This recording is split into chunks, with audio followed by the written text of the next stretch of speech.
Hello cooking lovers, welcome to our channel. আজকে আমাদের recipe হলো সয়াবিনের মালাই কোপ্তা। তো ফ্রাইং প্যানে তেল দিয়ে দিলাম বাটা মশলা, তারপরে দিয়ে দিলাম টক দই।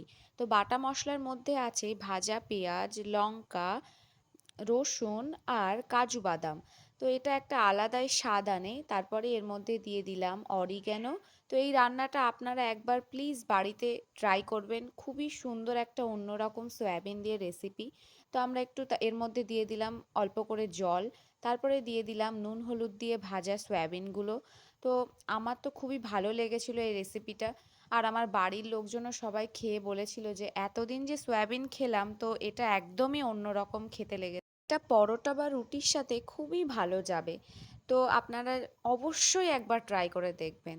তো আমাদের এই রেসিপিটা যদি ভালো লেগে থাকে, তো আপনারা like, comment, share and subscribe করে দেবেন।